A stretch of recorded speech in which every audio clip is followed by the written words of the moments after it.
మాట్లాడతారు. కేసీఆర్ నువ్వు రా అసెంబ్లీకి, ఏ నీ కాయగూకుడు ముచ్చట్టింటానికా? పిల్లలు అడిగితేనే మీరు జవాబు చెప్తలేరు, పిల్లలు అడిగితేనే చెప్తలేరు.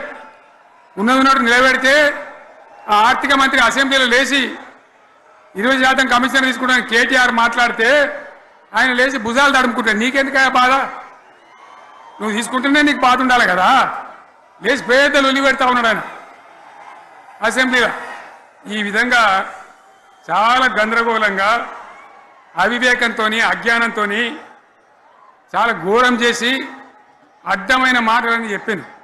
దాంతో మనం కూడా గోల్మాలైపోయినాం. తీర్థం పోదాం తిమ్మక్క అంటే వాడు గుల్లే మనం సల్లే. ఆ గతికి తెచ్చింది ఇలా ప్రజల గతి. మరి మనం కూడా ప్రజలు కూడా ఆలోచన చేయాలి. ఆవేశం కాదు. గాడిదలకు గడ్డేసి బలరకు పాల్పడితే వస్తాయా? మరి ఇప్పుడు ఏం చేయాలో ఆలోచించాలి. ఓ తమ్ముడు అన్నాడు హైదరాబాద్లో ఆయన ఇల్లు కూడా కొడితే, కేసీఆర్ అన్నా యాడున్నావు నువ్వు రావాలి, కత్తి వాంచేతలు పడితే యుద్ధం నన్ను చేయమని పడుతుంది. అంతేనా? ఇది కూడా విచారించాలి ప్రజలు. మీకు అర్థం కావాలని నేను చెప్తా ఉన్నా. అందుకే ఓడగొట్టుకున్న కారణే వెతుక్కోవాలి. మీ వెంట బీఆర్ఎస్ ఉంటుంది, మీ వెంట కేసీఆర్ ఉంటాడు.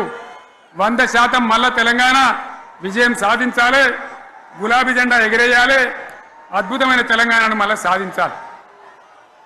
ఇక బీజేపీ కథ 11 ఏళ్ళ రాజ్యం చేయబట్టి